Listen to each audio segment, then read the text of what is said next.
Hi, you guys, and welcome back to another episode of Breakthrough with me, your host, Tess Timmons. Breakthrough is on YouTube. Like, subscribe, share with other people. In this episode today, you're going to be learning about writing. Maybe perhaps for New Year's, you are centered in on writing your own novel. Perhaps it is a nonfiction, or it's fiction, suspense, thriller, romance. Maybe you're writing something and you want it to be clear for a client. We're going to be talking about writing tips for you.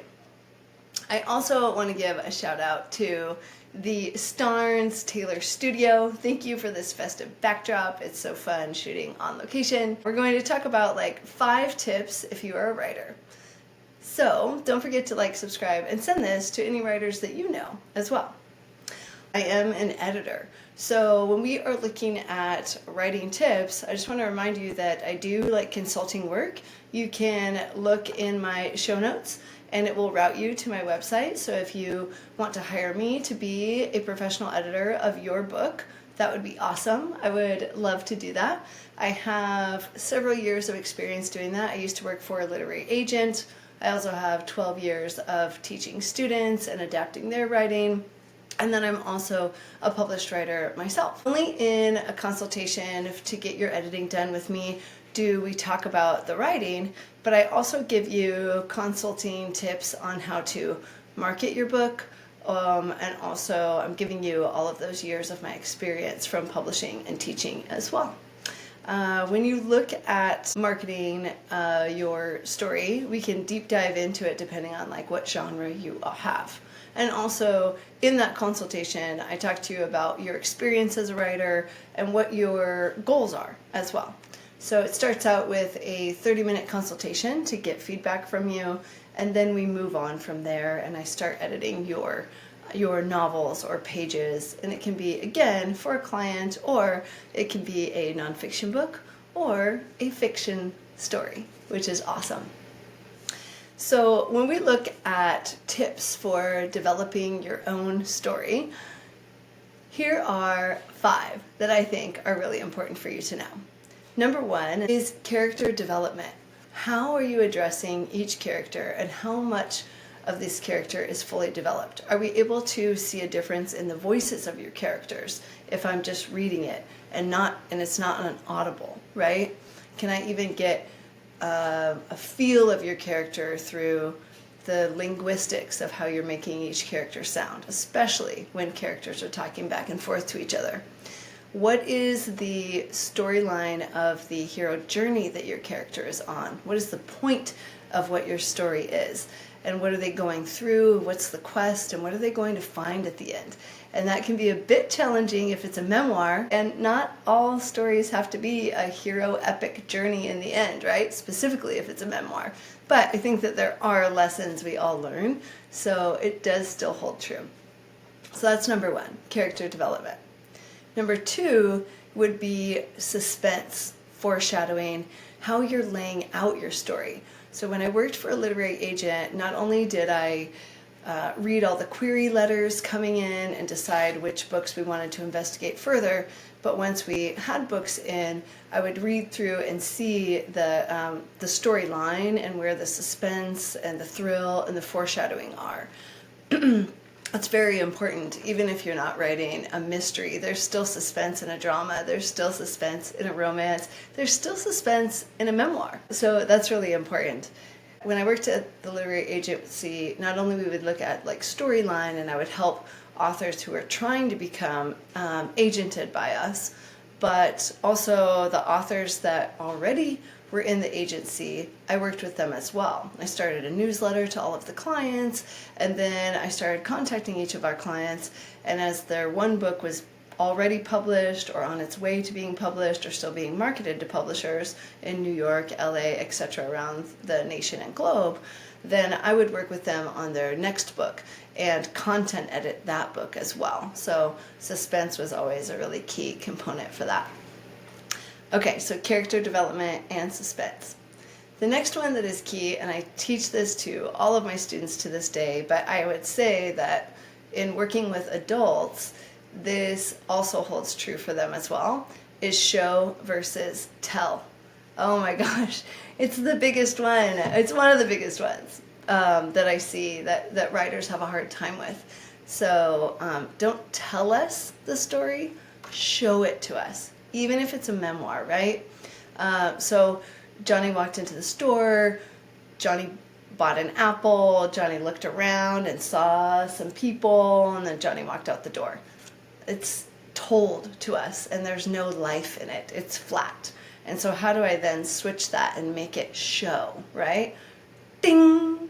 The door to the grocery store rings. Johnny walks in, huffing and puffing after a giant run. And, oh man, those apples look fantastic, as he walks over, right, using dialogue. And as he goes to grab an apple, shoo, onomatopoeia sounds. An arrow flies by his head. What? He almost got killed picking up an apple. Oh my gosh. So you want to show us the storyline, not just tell it to us, right? That was a big one when I worked at a literary agency. I found a lot of adults didn't understand the use of descriptive language, dialogue, and onomatopoeia. One tip I would have for you is join a local writing community. You can find a lot of those through your local libraries and like local colleges. Even if you're an adult not in college, right? You can go and ask and find these type of communities. You can also take a community college course, and then you're surrounded by others so that you can be expressing your own work, showing other people your work, which will help you develop your own work as well. So, character development, suspense, show versus tell. Okay, next one is your storyline development. So some people just start writing and they don't know where the story is taking them, and some people outline it to a T. Anne Rice is a beautiful example of this. Anne Rice, when she was writing her Vampire Diaries stories, actually my sister and I, when we went to New Orleans, the locals showed us her house, so we got to go and see her house when she was still alive. It was like a really big deal. Storyline development. Anne Rice, when she was writing her stories, would take pages and she would tape them up all over a room in her home so that she could see where her storyline was going, right? And then as she was developing her story and her characters and her timelines, she could put it through together in a room and visually see it happening. Isabel de Allende, one of my favorite authors, is usually using different timelines and different continents to project a story. So she's got something happening. Lady of Fortune is a beautiful example of that. She's got storylines happening in South America simultaneously. She's got something happening in San Francisco in the 1920s and 30s, but then she also has in the 2000s something happening in Russia. And then all of these storylines end up tying in together toward the middle of the novel and then throughout to the end. So there's so much going on. So how do you layer and braid and weave those storylines together? So that is definitely something that as a content editor, I can help you do. I also look at, of course, your spelling and your structure of your sentences and punctuation. One tip I would give you, and this is not sponsored at all, is to purchase Grammarly. It's such an easy device that can help you get rid of those basic flaws that so many adults turning in manuscripts to publishing agencies have on their manuscripts. It is a disaster, and I'll tell you right now, we would read the first 3 pages of a manuscript and we would know if we were going to continue reading or not. That's insane when you think about the fact that we were getting 350 to 450 page manuscripts, and within the first 3 pages we would know if we were tossing that book in the trash or not. Literally, I sometimes had to take all of that stuff out to the dumpster, shedding a tear that I was throwing out people's hopes and dreams. They didn't leave us stamps back in the day to send those typed manuscripts back to them. They were printed and sent out back then. But yeah, it really broke my heart. Okay, so character development, I have these written down so I don't forget. Character development, suspense, show versus tell, and storyline development. These are all things that I work with my clients with now to help them with their stories. The other big one that I found with people was having faith in your audience. Oh my gosh, this is so key. Having faith in your audience. So a lot of times the author, and I found this a lot with adult writers, the authors don't have faith that the audience is catching on to the storyline, whether it is a mystery or whether it's humor.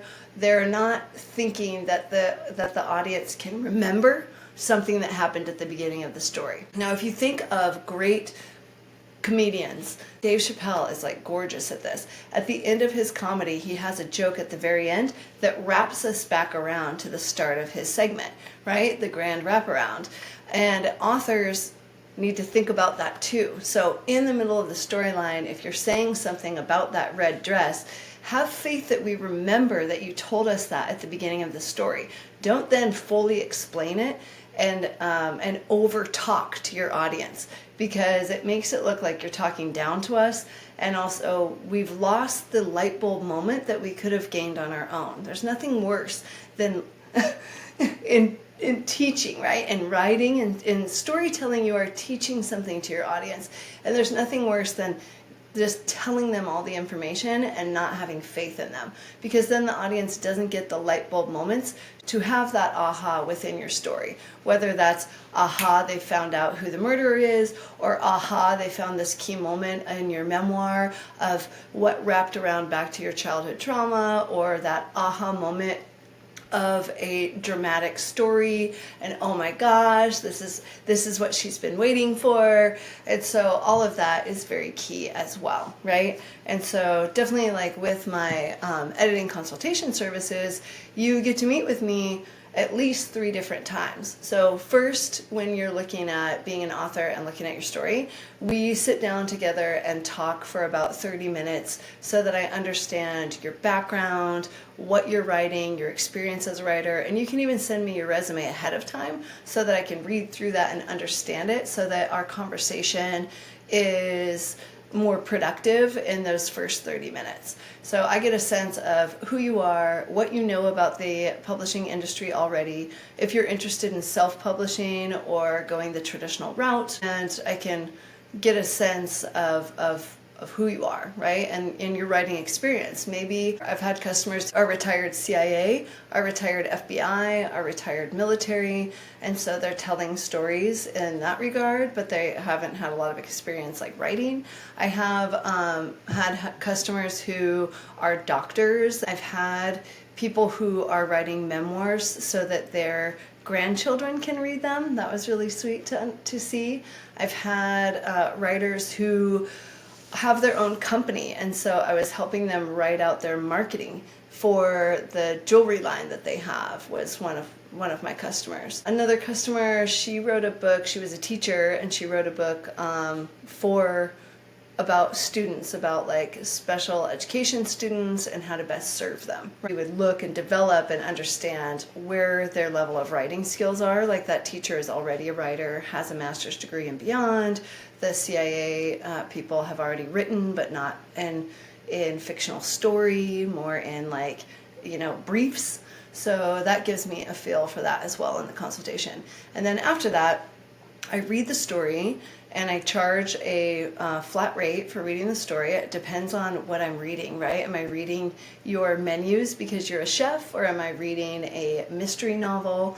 So that's kind of catered in, and I ask those questions in the consultation so I understand what you're looking for. So I read the story, and then I leave you editorial notes, and you read through those, and we also meet and talk about the editorial notes. And then you read through those, and then you can tweak it again, and then we meet a certain number of times after that so that you feel confident in what you are perfecting and creating. So that then when you're ready to send it off to an agent or self-publish or send it to your clients, that I've helped support you so that you have something thorough that you feel confident about. Also, when I worked for the literary agency, I worked on international sales of the manuscripts. We went to writing conventions where writers would pitch ideas to us. In working as a teacher for the last 12 years, I've helped numerous students who are 16, 18, 15 years old, and they have sent off manuscripts and articles to be published. So helping them with their creativity and what they're writing, and supporting you with your dreams. It can be a little bit daunting, a little bit scary to show someone else your work. And as a writer myself, a published writer myself, I understand that, like, ooh, I'm not sure if it's ready yet. And I just want to let you know that all writers could say it's not ready yet, because everything can have a little bit more of a tweak, So I want you to break out of that perfectionism and hand your work over. And people who are nervous and they're like, well, I'm going to have like 5 other people read it before I give it to you. Don't worry so much about that. Like, yes, you can have your wife read it, you can have a coworker read it, but I will be politely direct with you and help you. And you're getting professional advice. But also, I want to support you. I want to help you achieve this dream, because I understand what it's like to put your work out there, to have other people read it, to speak out a dream that you have of being published, of writing a murder mystery, of collecting your memoirs and giving them to your grandchildren, of creating your menus and opening night of your restaurant. I understand that, like, excitement and also that bit of healthy fear that we are about to be vulnerable and project ourselves out to everyone else. So again, I want to remind you of these 5 tips. They are character development, really important, suspense, show versus tell, storyline development, and having faith in your audience. And I will be your editor, and I'll have faith in you. So contact me at any time. You can go into the show notes and it will link you through to my website. I'm also on Instagram. I will put my contact information in there as well, because you could DM me. But through my website, you can order my consultation services right there. So we start out with the initial 30-minute consult and then break into like the 3-session packages. So I'm so excited for you that if you are writing a book and share with the world, I am here to support you, and I'm excited for you to do this new year and to hit all your dreams. Have a great day. Thanks for listening, and I'll talk to you later. Bye.